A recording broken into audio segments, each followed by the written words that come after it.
Yeah, so today's chapter is about understanding groups and managing work teams. Uh, you must by now know that teams are very important. And for all School of Management, activities and projects, we always have had team projects because we think as a school that it's not just important that you develop your own personal skills, attitudes, your personality, and stuff like that, but it's also important that you realize that working in teams is a great thing, especially because you bring complementary skills to the table. You have a common purpose, you collaborate, and you realize the effects of synergy. So it's important that we understand how groups work and how important it is to manage work teams in ways that we can leverage the kind of diversity that and the wealth of knowledge that they have, members of the team have. And we can discuss plenty of things that we might want to take care while bringing a team together and walking it through the steps so that we actually achieve the purpose of creating a team. So, this is a very important chapter because organizations and organizational work and effectiveness largely depends on how good your teams are. We might have brilliant individuals, but only when they work well in teams that there is a great measure of success that we can have, and the chances that we can achieve something bigger than individual goals and smaller goals. We can achieve big things. It's only because how good our teams can be. So let's go up to the next slide in this chapter. So the learning objectives are, we want to define what's a group and the stages of group development. And we'll also talk about the major concepts of group behavior and how groups can be turned into effective teams. We'll also discuss the challenges and contemporary issues that teams might have to face. So that's what our learning objectives for today are. So what is a group basically? When people come together to interact, to exchange information, and to achieve something, some specific goals, that's what we call as groups. And basically, groups can be different types of groups. One is called a command group, where basically uh, the manager assigns a bunch of people to form a group. So it comes from organizational instruction. It comes from assignment through organizational positions, and we are supposed to, as a group, report to our supervisor or our manager. So that's what we call as a command group. And task group, now groups can be formed for achieving a specific task. We have some challenging situation right now because of the pandemic. Maybe we pull in a group together to actually assess the situation and address a few particular things that have to be addressed immediately. So we can have, say, two or three or four task groups working simultaneously on, say, three or four challenges that have to be addressed immediately because of the pandemic situation. Cross-functional teams, I'm sure you remember, we might have several functional departments in the company, like finance is a function, HR is a function, production and operations is a function, marketing and sales is a function, say quality control could be a separate function, information systems and IT services could be a separate function. So each of those departments, we can pull people from individuals from these departments and put them together, and we can get them to do a particular task. So that's what we call as cross-functional teams. And then we have self-managed teams, because you took that two surveys that I shared with you, which speak and address to how diversity helps teams work. I'm sure you must have seen the term self-managing teams, which just goes to show that people who are responsible, who are mature, who are skilled, and who are capable, they can actually form groups by themselves. They don't have to be assigned to groups separately. They can form groups based on what they want to achieve. And they share those responsibilities, such as, say, planning, organizing, scheduling work assignments, evaluating performance, and then going back and seeing how these groups can work better, the teams can work more efficiently, and that goals can be achieved. So these are broad classification of what groups can be. Now, this is an interesting slide that we have right here. How are groups formed? The first stage is what we call as forming stage. Now, this is a stage when people get to talk to each other, the phase where you're trying to become familiar with one another. I remember very distinctly from my management 102 class, this class that I'm teaching right now, that you would say, professor, we don't know anyone. I don't know any of my friends here. I'm new to the class and I'm new to other people who are taking this class. That stage, we call it as the forming stage, because you are basically assigned a purpose. You're trying to come together, getting to know each other. You're trying to create a structure, who does what, and this stage is a forming stage. A lot of energy and time goes away in trying to figure out who our team members are, and what is the task that we are supposed to be achieving, and how do we function, how do we talk to each other. That kind of stage is called as the forming stage. Then comes the second stage in group formation, which we call as the storming phase or the storming stage. That is when you might disagree with each other and say, no, this is not the right way of doing it. And then you're trying to clarify a lot of issues, including who's going to be the leader, who's going to be, helping us do what.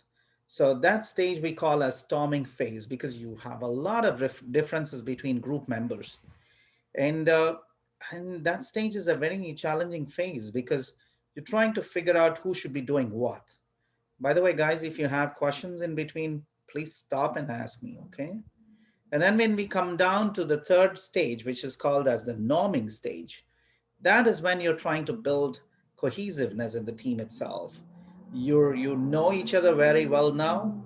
You define clearly what each person should be doing, and you've shared your responsibilities, perhaps getting to know each other better. You're creating those norms, or what is accepted behavior, what is accepted levels of performance. That is where your group structure becomes solidified. It's becoming stronger. Exactly, people know what is expected of each person, and we know whom are we reporting to. So we set the norms for communication, norms for behavior, norms for performance, and that's why it's called norming stage. And then the fourth stage obviously is called as the performing stage, where you have to put your act together, bring your skills, get your unique abilities to the table, and offer your services and get the job done. This is what you are supposed to be doing for the project report. Now you've talked enough. I put you in breakout rooms. The forming stage is over. The storming stage is over. Every class, literally, I had to put you in breakout rooms so that you have finished your forming stage, storming stage, norming stage. You know exactly what's expected.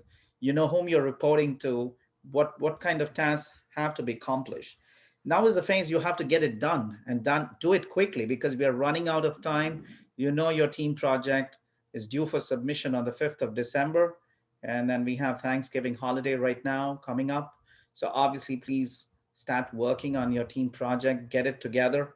I know you've done a lot of work, but it's important just to keep up the momentum, and so that you give it a finishing touch and you have the final draft ready. And of course, then you need to make your slides, because we have presentations as well. So that is what we call as performing stage. But let's assume once you performed and you make your presentation for the team project and management 102, this class, then you actually have accomplished your task. You don't have to stay together. You can disband yourself, and that's the stage we call as the adjourning stage. The last stage is when the team does not continue to exist, because they have accomplished the task, the goal has been achieved, and they don't need to stick together. They can, if they want to, if they have another new task, or if they have a new goal set for themselves, they can stick together. Or else, if they say, oh, we've accomplished our task, our goals have been achieved, we don't have to stick together. That's the phase where they disband themselves. The group is, the team itself is dissolved, and that phase is what we call as a journeying stage. Any questions till now, so that I can actually answer your questions? Please feel free to ask me those questions. I'll be happy to answer. Any questions? Okay. So then we go off to something that we call as group behavior. Now, if we want to understand group behavior, we got to understand these things called roles, because in a group, each member plays a different role. We all got to understand norms and conformity, status systems, the effect of group size itself, and what's the importance of group cohesiveness. Now, roles are important. We'll have each slide talk about it. We'll move to the next slide. First, well, let's understand what are norms. See, obviously, norms are something that are expected in terms of, say, behavior, in terms of performance. Now, it's important that you actually tell each member this is expected of you in terms of what language you use, how you behave in the team itself, and what is expected in terms of performance. Those are norms. I was talking about it a while ago, and that includes even the dress code and stuff like that. Now, when we have formal meetings, when we are part of a formal group, even the way we dress, the way we talk, how we follow a sequence, everything counts. Those are norms. So we definitely can define norms for the group during the norming stage. Conformity, it's about, this is an interesting slide. If you look at it, I'll ask you this question. Can you tell me, uh, among the three lines here, A, B, C, which of the three lines actually matches the size or the height of X? B. Is it not C? Is I think it's C. is B. What about others? Say it again, please. What about others? Do you think it is B or do you think it is C? I think it's B. Huh? Does anybody think it's C? Because I think it is C. Oh, I mean, you're talking about the size of the length of X and then A, B, or C? Yeah. I thought it was. It looks obvious that it's for me right here. The angle. I don't know. Okay. Okay. Now, if I didn't actually show you both of them beside each other, I just showed you A, B, C separately, and I showed you that particular card which had X separately. And imagine if I deliberately asked the entire team to say it is C. Perhaps Joseph will say, oh, maybe I'm making a mistake. The entire team thinks it's C. And so let me go with C. Does it happen, Joseph? It does happen. Yes. Right. Now because you see the whole thing beside each other, it's obvious. However, I tell you it is C, you're not going to believe that. You'll say, Professor, it is B. Can't you see? But then if I did not show them together and I was just showing them separately, and I actually, manipulate and ask the whole team to say, keep on saying C, don't listen to Joseph. Eventually, Joseph will say, oh man, the entire group cannot be wrong. So let me go with C. So that's what we call as conformity. Groups apply a lot of pressure, which we call as conformity pressure. Did you get that? It happens to Yes, all sir. of us. It happens to all of us at all times. So it's the key is not to get unduly affected by your team, to stay calm and to make sure that you're using rational thought and your decision making is not unduly influenced by people around you, even if you're a part of a team. If they're right, okay, that's fine, but you should not be unduly influenced. Then also what affects group behavior is called status systems. Suppose I'm speaking this way when I'm teaching your class. I have my students and I'm here. I'm happy teaching the way I'm teaching. But let's assume I have my dean come and sit in my class. Definitely I'm a bit more nervous. Am I not? I am, right? And it happens because I have a person who has a higher position, a higher prestige or status or a rank. And when he comes, I am measured. I'm a bit more cautious. I don't have the same level of, say, freedom. He doesn't tell me to stop talking. He's happy listening to me. But I feel intimidated because of the status differential that I might start perceiving. Over a period of time, that might diminish. But initially, it's going to stay. So that's the effect of status on group behavior. So when you are a leader and you want group members to participate, it's important that you do not have too much of a status differential. You need to make people in your group very comfortable. Let them feel as friends, as professional friends, basically. And then they're equal. And that's the key. If you want your teams to succeed, you have to be approachable. That's how important status is when you talk of group behavior. So I can go to the next slide. The importance of size of the group size and group behavior. If you're I think all of your teams are 5 members in each, right?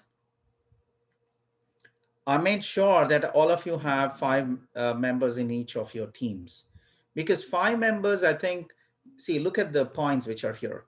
You complete the task faster, you figure out what to do, and you get your job done. Because a small group is quick, your interaction is quicker, you know exactly what should be done, who should be doing what, and then you get your work done. But if you're too large, that might become a challenge. Communication could be an issue. Communication can get manipulated. It might just be time taking for you to come to a consensus. So there are a lot of challenges for a large group, but then there are advantages for a large group. They're better at problem solving. Suppose it's a very complex problem. I don't want a few people to decide what should be done for the benefit of the entire department. I want the entire department, all members of the team to come, discuss, come with several approaches to solving a problem. So, problem solving is much better if you involve larger groups, 12 or more members, because fact finding is better. All the elements are brought to the table. Pros and cons of every decision are clearly discussed. You get very diverse opinion, and that will determine the kind of approaches that you will have. So the diversity in input, the creative ideas that might come, the different choices and strategy that you might end up with, these are key advantages if you have a large group. But you don't need large groups for every occasion, for every kind of situation. Only when you want are dealing with a very complex problem and you want a very unique approach that you want to make sure it's going to work for you. Perhaps you have a problem that's really big. That is when you want to mandate a large group to come together to discuss, to come up with solution ideas, and then of course allocate, who is going to be doing what. You need to create ownership and incentivize action plans. So that's for a large group. But for a small group, it's easy. Simple tasks, simple communication channels, lower, fatigue in terms of how much communication flows through. There's not much scope for manipulation. They work faster, they get things done quicker. So that's about the impact of sizes of the group itself on group behavior. Then we come off to another important thing called as cohesiveness. How attractive is the group? In terms of how effective are you? Like I'll ask you this question. How attractive is your group for Management 102 that you're working for your projects right now? Is it really effective? I know you might not want to say that because your friends are here. I completely understand that. But if your team is very effective, you will stick for a long time. Say, for example, my busy 435 class, business policy and strategy capstone class, I have a team. I have two teams actually. And one of the teams, I know them from like last 2 years. Every course that they take with me, they're still a team. They take the same courses, they do the projects and assignments together. It's because they feel they're very effective. Somebody is good in marketing, somebody is a tech driven person, he's the techie, he's the tech guru. One person is good in finance and accounting. One of them is very good with research, the APA formatting, and getting the references and stuff like that. One of them is very good with editing and writing and the language correction. So you have people who are researchers, who are formatting, who are giving expert ideas in management, accounting, finance, and the technology side. They're a great combination. That is a team with people who have complementary skills. And that is why it's a really attractive group because they're very effective. And because they're highly attractive, you call them as high cohesive teams. Now, do you understand what's cohesiveness? They're very effective and they're extremely attractive because they get the job done. So they're effective, they're attractive because they get the job done. And that is why they want to stick together. They don't want to give up on the team. Whatever courses they take, they'll form a team. No brainer. They won't take much time because they're very effective. They're extremely cohesive. And look at what happens here. In this slide, it clearly shows alignment of group and organizational goals. If it's very high, And if your team is itself very attractive, it's also high. The productivity is very strong, strong increase in productivity. So if your personal goals and your team goals align with organizational goals, if that alignment is very high, plus your team itself is very effective because you have complementary skilled people as members, and that's why you get the job done. So you're very high on cohesiveness. Every member of this team is attracted to continue to stay in the team itself. And when both are high, the productivity is high. Guys, it's important you understand group dynamics. When you make teams as a leader, you want to put people together who want to stay together, who want to work together, who have the same passion, who will get the job done, who are extremely effective. Or if you're part of a team, make sure you build that cohesiveness. Bring to the table your unique qualities and abilities. You'll get noticed for the right reasons and you deserve recognition.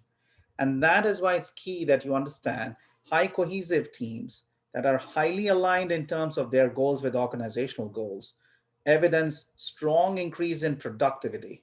The opposite is true for teams with low on cohesiveness, low alignment. There is no effect on productivity. They would do nothing. They cannot accomplish as much. But if you have low cohesiveness and high alignment of organizational goals, there is a moderate increase. At least they're aligned in terms of goals. They might be low on cohesiveness, but they're moderate. That's the reason. Because they're aligned to organizational goals, they will evidence moderate increase in productivity, much better than the ones with low cohesiveness and low alignment. That's terrible. But low cohesiveness with high alignment is okay. It's moderate increase in productivity. But if you talk of high cohesive teams and very low alignment to organizational goals, it's even worse because they're very good, they're very capable, and they find their own goals, their own team goals are not aligned with organizational goals. They will show decrease in productivity. These are the dangerous teams. You want to make sure your high cohesive teams do not have low alignment to organizational goals. They must be highly aligned to organizational goals. You don't want to decrease productivity of your teams and groups. You want them to show strong increase in productivity. So the high cohesive teams, very dangerous. If you manage them well, high productivity. You don't manage them well, extremely, it decreases productivity. The low cohesive teams, okay, they're not aligned, not much of an increase in productivity. They're aligned, moderate increase, because anyways, they're low on cohesiveness. You don't want to have low cohesive teams. You want to have high cohesive teams, but make sure because you have high cohesive teams, they should be properly aligned to organizational goals. I don't know how much more easy I can make this. For me, it sounds very easy because high cohesive teams go extremes. They show very strong increase in productivity, or they could go negative with decrease in productivity. Low cohesive teams, they don't show that stark difference when they're not aligned. It's no significant effect on productivity, but they're strongly aligned, moderate increase in productivity. The person who did this particular study is Scactor. It's called the Scactor study. It's called the Pitchfork study. If you want, whenever you have a chance, you can read more in detail. If you don't understand, definitely you can stop me and ask me. I can go over this again. Now, groups versus teams, because we spoke so much about what groups are and how this different stages and group formation happen, and we also discussed the impact of different factors on group behavior. Let's go off to teams now. Now, basically, groups, they share information. That's their goal. Their synergy, it's neutral, sometimes even negative. The synergy is like 1 plus 1 equal to 3 is synergy. Individually, I'm good. Together with your bunch of students, how many of you are right now in my class? Around 18 students are in my class. 18 plus one professor, 19. We are something. We are a force to reckon because we are, capable of that synergy. We can produce the work of say 35 people. We are just 19 in this class, but if we are just a group, it doesn't make much of a difference. But if we are a team, we could produce the work of 35 people. 19 people are as good as 35 because we are synergistic. But accountability in work groups, we are individually accountable. But in teams, The accountability is basically individual accountability as much as it is mutual accountability. And even the goal, when in a group, it's only about information sharing. In work teams, it's about sharing collective performance. We have collective goals. We work for a common task or a common purpose, and we are held collectively accountable. And then when you talk of skills in groups, we just have random and varied skills.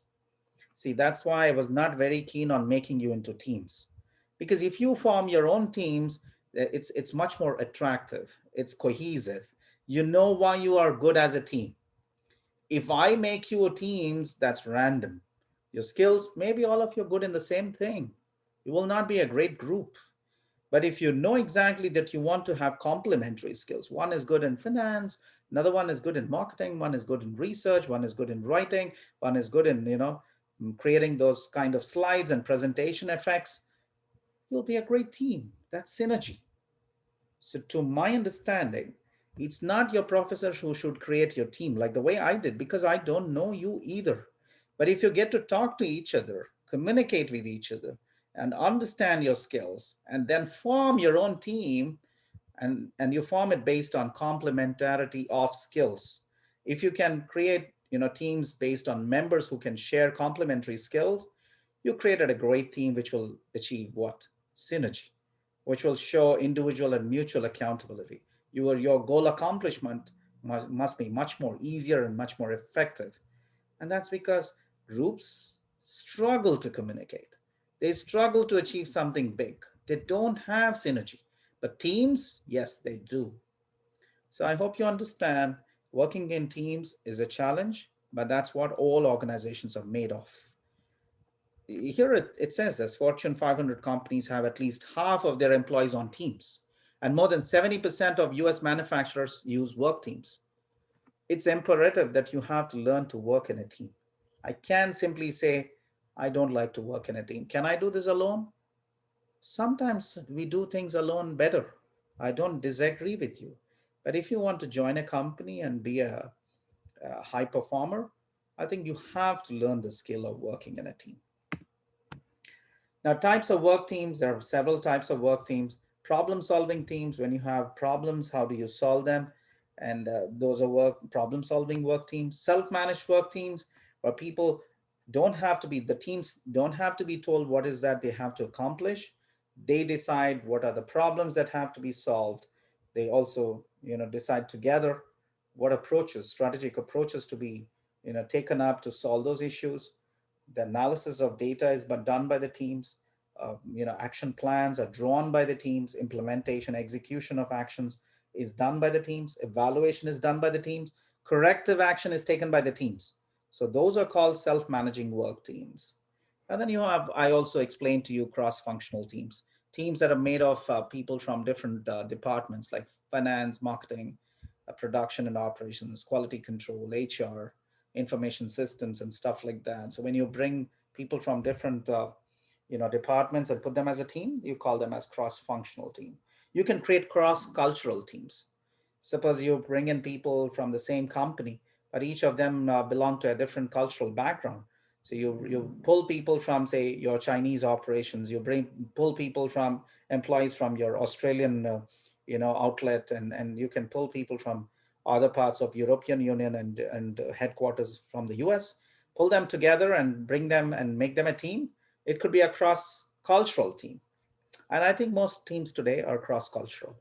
And then you have virtual teams, like exactly like the way we are doing it, breakout rooms for you when you have to do your team projects. This is a virtual team. Each of you is sitting comfortably on a couch back at your home. Oh, we are virtually here, right? And I sometimes wonder, am I speaking to my computer screen? And thankfully, some of you participate and talk. So then there are virtual teams that we can always have. Now, this is an important slide for your exam, even for your exam. So it says, what makes an effective team? So each of that is a slide. I know the text is very small here. So I'll go off to the next slides so that it's much easier for me to talk about each of those points which make an effective team. Team composition. Now, that's the key. We want teams to have people who have different abilities. Team member abilities are different. Personalities. You want people who are charismatic, who are outgoing, or who socialize better, and people who have strong personalities to, bring in diverse ideas, foster innovation. That's important. And roles. The key thing is roles are like this. You want people in your team who can play different roles. Like somebody is a plays the role of a creator, innovator. He's always after the creative ideas, thinking outside the box. Somebody is an explorer, promoter. Like my dean, for example, he plays both. He's a creator, he's very innovative, and he's also champion of ideas, and he also is a champion of his employees. Assessor, developer, somebody who can analyze those ideas, who can pull in extra data, bring it together. Somebody who creates a structure is called a thruster organizer. See, work cannot be accomplished by one individual. Somebody has to organize it. Somebody has to structure the work and who should be doing what. Who gives direction, sense of direction to the team is called a concluder producer. Who examines details and enforces rules and makes sure things get done on time is a controller, inspector. Maybe even the quality is taken care of here. Somebody who fights external battles, maybe battles with top management, battles with external agencies, regulatory bodies. They are called as upholder, maintainer role. And somebody encourages the search for more information. He's a reporter, advisor. And somebody who coordinates and links, coordinates and integrates, all the kind of information. He could be the linker. So different kind of roles are played by different people in the team. So obviously, members who have different skills, and you need members who have strong personality traits, which are supportive of innovation, openness, trust, and support communication. You want members to play different roles at different times. Not every time I have to do everything for you guys. It should be all of us support each other. So these are the different types of roles that can be possibly played by team members. And then work design. Another important thing that is important for creating an effective team is you have to create work in a way that will give a sense of autonomy, freedom for members of the team to work, use all their skills. It's not enough if I use one of your skill. I've got to make sure when I design work for your team, I have to leverage all your skills. The entire skill set has to be utilized to keep you engaged, to get you involved, and to make you feel meaningful at the workplace, and to get you to become more responsible. I need to utilize all your skills and completing a whole and identifiable task. It's not, see, if I'm doing 10 things at the same time in 10 different teams, I don't think I can put my hand on something and I say, I did this or our team did this. So when you design work for a team, I think they should work on something specific so that they can say, this is what we're working on, this is what we accomplished, this is the recognition that we deserve. So completing a whole task and something that's substantial, that is identifiable, that's extremely important to keep the team members motivated, connected, engaged, and feel more responsible and accountable. So that's the key. Designing the work is important. Impact of task project on others. And you don't want to give the team something that could be easily done by one individual. You want to give the team a task that's big, that's substantial, that really requires teamwork, and that impacts not just the team, but several other members of the organization. That means it's an important work. It is a significant task. It's something that's identifiable, it's also significant. That's the key. So these are elements that you have to keep in mind. Hackman and Oldham, the two members who proposed this work design model, Hackman and Oldham. So these are the two individuals who said work design or job redesign, extremely important, not just for teams, even for individuals. All these elements are important. Team processes. For teams to be effective, you need a common purpose, a common goal, something that all of us buy in. Suppose we create a team today. If the goal is not really big and inspiring, there's no buy in. So if you create a goal, strong goal, a big purpose, and a vision, and that's where you get members to buy into this goal. I want to just ask you this quick question. Have you been part of a team that actually shares a common purpose which inspires you, which gets you motivated? Yes, Professor. Like, for example? Uh, like for instance, for example, well, for me it was in military, so it was much easier.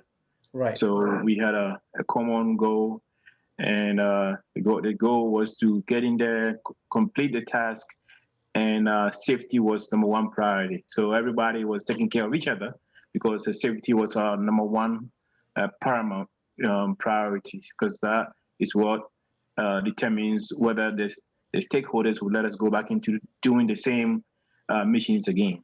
So safety was number one. Right. So I get you, and I completely agree. I'm happy that you're sharing that information, Joseph.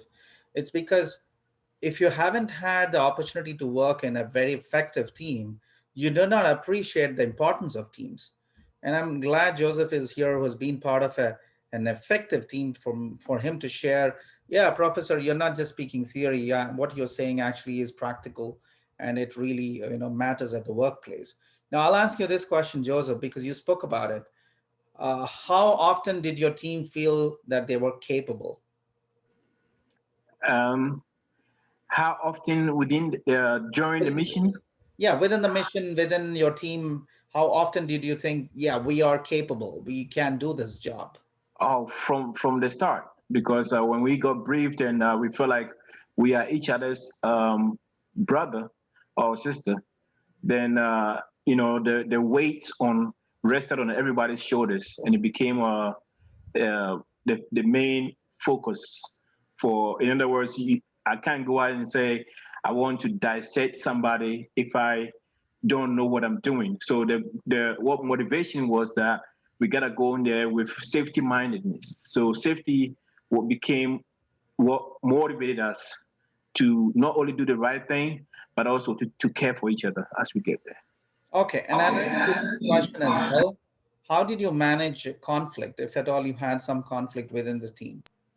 The conflict is one of the issues we did was we have conflict. We have somebody who is a little bit higher, and so you pass it on to that person, and that was his job, was to resolve conflict. So you just pass it on, say, hey, this guy was seen taking pictures of or more treating the locals, and then you just pass it on to the person who handles.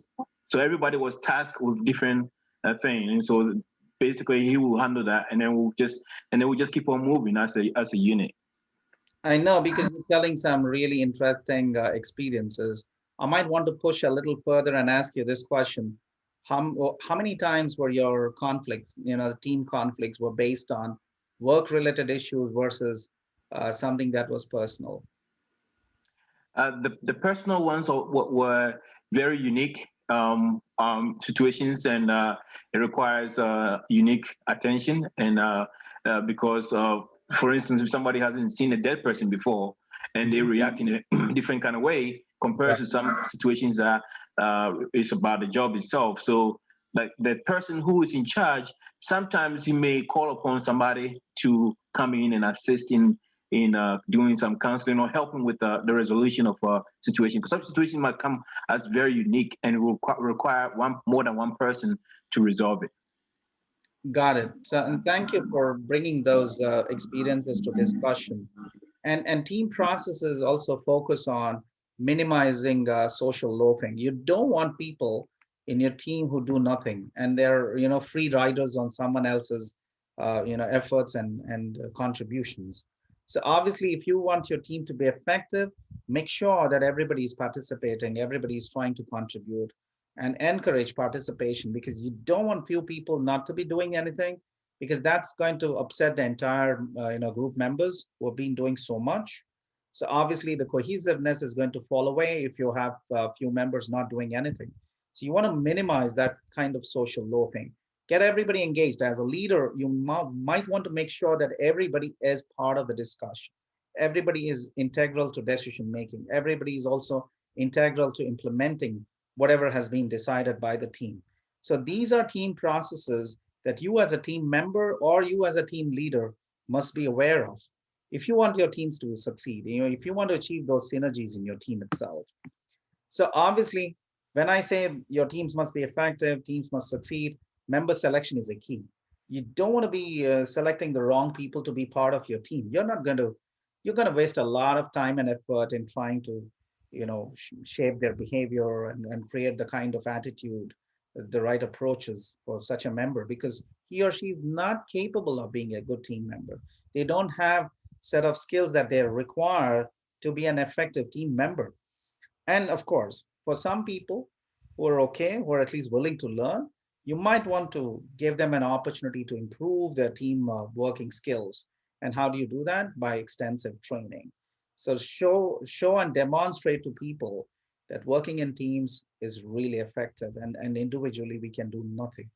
And I think, Joseph, in your context, because you actually have worked with the military, nothing in the military can be accomplished by a single person. It's all about teamwork, teams at different levels, and how you understand that you being together contributes to what Joseph was saying, safety, and also making sure that you're extremely effective and you're supportive of each other's contributions to a larger than individual goal, which is a team goal in this case.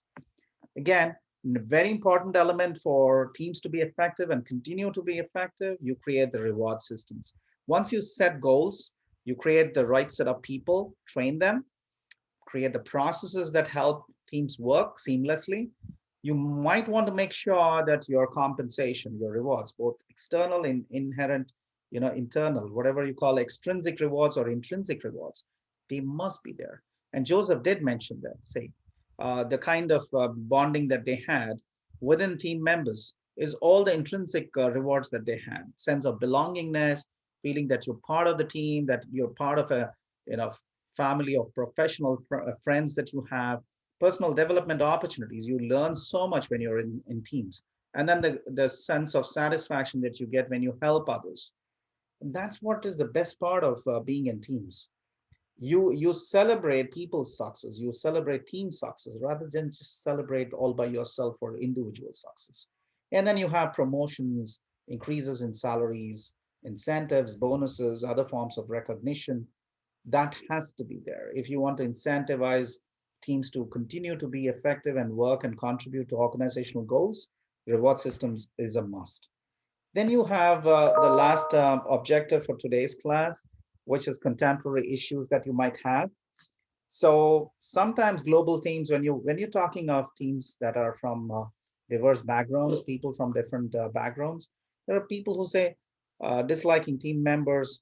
I've seen sometimes in my MBA class, members of a team writing emails and saying, complaining about the rest of the other team members.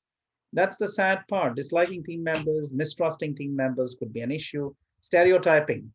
All these guys behave the same way. You can't do that. That's pretty discriminatory. You shouldn't be stereotyping. Communication problems can be there, language problems can be there. If I do not share a common language with the rest of the team members because they can be from different countries, I mean, that could be an issue. And how do you resolve that issue? Are you slower? Would you repeat? Are you a bit more understanding? Do you empathize enough? Do you create substantial material? I still remember I used to live in Flushing in Queens. So when we went to, my children's schools, and when we interacted, with plenty of Asian community, that is not from US originally, and they have immigrated here, second generation people from China, from India, from everywhere. So they did a great job because whatever instructions, whatever material that was being shared, they were shared in different languages. And you had translators, interpreters in every meeting. So the fact that in the United States, that it's a multicultural, very diverse kind of society, they're very, very conscious, and then they're very sensitive to the cultural diversity that's there, and then the barriers that can happen because of language issues. And I'm really appreciative. In the 2 years that I've lived in the United States, there are plenty of good things that I've learned. I knew them before, but this is a chance to firsthand experience it. And I'm very appreciative of these things. And I've actually told my family and friends back home in India of all the great things that we get to see in the US. Not that you don't have problems here, but the key is to take all the positives and learn from it. Like, of course, stress and tension, if you're working in a global team, with all that kind of diversity and differences, it might lead to stressful situations and create plenty of anxiety. But the benefits are there because you have a lot of diversity in the kind of creative thinking and the ideas that are being generated. uh, it's you're not going to get carried away. Suppose I used to work in India. I would definitely see a single unidimensional approach. Perhaps most Indians would follow the same pattern of thought while solving a problem. But when I moved to, say, United Arab Emirates and worked in Abu Dhabi, we had people from Ireland, uh, faculty who actually came from Canada, from the US, from India, Pakistan, Jordan, and Palestine, and all these countries. So they brought in a lot of diversity in the way they thought. And because of which I changed as a person. I would not have these pressures of group conformance. I would not be swayed away by similar-minded people because I'm open to different ways of thinking and I'm open to different strategic approaches to solving a particular problem. So that kind of benefit that you have, increased attention on understanding others' ideas, perspectives, I truly appreciated. The way other people from professors and faculty and staff from other countries thought, and the same thing applied to my classrooms as well. My MBA sessions were all students in my MBA classes in Abu Dhabi were all 35 years plus. Average age of my MBA students was 35. So you can imagine some of those MBA students who took my MBA program were like 48, 50, 52 as well. And when you actually walk into such a class with employees having 20 years, 15 years, 18 years of experience working in the oil and gas, in the hotel industry, in tourism industry, in the government industry. By the way, we had people from the police and the army as well, like Joseph here. So they're bringing a lot of diversity. When I talk about one situation, they're telling me 10 different situations in 10 different industries. So the benefits of having to teach a class of such diverse students is a blessing to me as a person. I learn a lot. As much as I can teach them, the 10 times more what I can learn from them. So there are challenges as much as there are benefits. Again, I spoke about these things, conformity. You might not have this problem, and if you're in a global team, status, everybody's equal. All of us have the same ability, and all of us have unique approaches. So we are appreciated, we are recognized. Social loafing, it can be minimized because everybody is equally responsible. I can't shy away from my responsibility for too long. And when I am part of a team that brings in complementary skills and that diversity is there, it's an attractive team. It's very effective. And that's why cohesiveness is high. And yeah, of course, we spoke about that. Communication sometimes can be distorted, manipulated. I'll ask Joseph because he's been active in today's class. I'll ask him this. Can you remember of any instance where you had a communication challenge, and what did you do as a team to overcome those communication challenges? Yeah, yeah, Professor. One of the main obvious one is radio communications issues Hmm. because of the fact that somebody could say a word like nine Hmm. and maybe interpret it differently. So we had to create a different code of using how to say one, two, three to nine, because it could be a life and death situation. So that kind of communication wise, especially when you have to carry somebody, when you have to be given advice to bring Hmm. this number of equipment to the field to pick up injured soldiers. If you Wow. don't hear very well, and if you hear a number and you don't know the number, then say you bring 8 versus 9, Wow. then it can be a life changing situation. So Yeah. communication is very very important, and also repetition as far as the person saying it and you repeating it back to the person as to what you heard. Also, it's confirmation wise is also one of the things that was implemented as a part of the communication process. I'll ask you one last question. Did you have a did you have a situation where you had to communicate with somebody from outside the United States and it wasn't that easy and it was challenging and you had to repeat or use other methods to communicate clearly? Yes, sir. It was very difficult because we've been to different countries, and one of the areas, one of the things we do is number one is we Hmm. slow down in our conversation because a lot of times when we talk really fast. So we slow down, number one. And number two is we write down words, and it's usually much better for people that are educated in some countries to be able to even read it versus if you were to say it to them. Right. That's one thing. And the other thing is also sign languages. We use sign languages as well to be Right. able to communicate as well. Yeah. Yeah, can I ask you, is it different when you speak to somebody, say, in other parts of the United States? Do you have challenges within the United States in terms of communication? In the United States, the only area obviously is the South, and if somebody hasn't really been exposed to education, a whole lot of other things, they have different way of communicating, Okay. and sometimes it has a very strong dialect. So you really gotta pay attention so that you don't offend the person. So you can all you gotta do is could you ask the person, please could you repeat the what you said again. So that's the only way, because if you don't ask for them to repeat it and then you base on just don't want to say that, then you're gonna hear a false information and you're gonna react on based on that false information. Yeah, and because you bring in so much of rich experience of having worked in the military and all the topics that you discussed, thanks for that. But I want to ask you this question. Does the military, actually provide you specific training so that you become more sensitized to cultural differences and these kind of problems, say the team dynamics and group dynamics and stuff like that? Do you also have training to help you cope up with these situations? Yes, sir. It's actually a revolving training, a year-round training that everybody have to do it. Every service member have to go through training, not only to learn different cultures, but also we do skits. Skits. So which is very Right. important because not everybody can just learn by just reading and listening, but actually seeing in emotion. So we do have videos also, Wow. and that is from different coaches that we learn. So those are all the things that is done yearly Wow. to help us. Yes, sir. Thank you so much, because you are actually bringing to the attention of this class and your friends in this class that training and all these elements are just not theory. That each of us, if we belong to the corporate or if you're working with armed forces, whatever we do, we have to go through these training processes. We got to be sensitive to these issues. And thank you for sharing that. It makes Yes, my sir. class much more valid, actually. Yes, sir. Thanks, sir.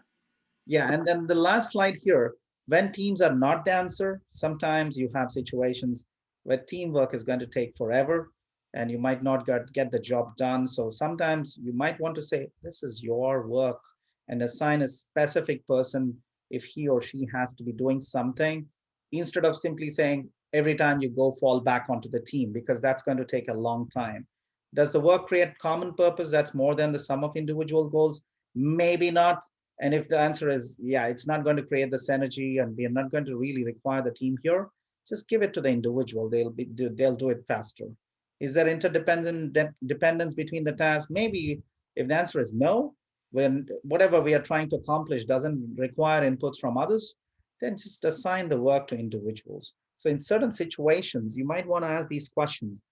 And once you have answers for these questions, you might decide whether to depend on teams or create teams and invest in teams. Or if you think interdependence is not there, common purpose is not there, the synergies cannot be achieved or are not necessarily going to be achieved, then you can assign the task to individuals. So not all the times teams are required, but as we discussed in this class, most of the corporations, especially Japanese companies, 70% of automobile manufacturing companies in the US, armed forces like Joseph was talking about, and School of Management, like I belong to, several teams. We all dependent on teamwork. So more than most cases, you would require to understand how teams work, and you got to develop those skills to be effective as a team player, as much as you want to be a good team leader.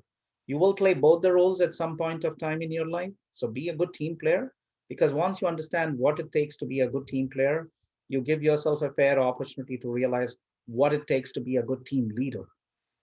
Unless you're a good team player and team member, you will never raise to the ranks of being a team leader.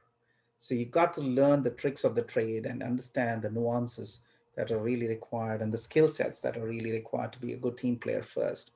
And eventually, hopefully, out of maturity and having done being part of several teams, achieving big things, you just build on that confidence levels, and you know exactly how to, respect and recognize team members, how to get the job done, how to get the collaborative effort going, and how do you give resources to your team members. You understand all of that, and you understand the reward systems, the support that the team members require, the resources that they require.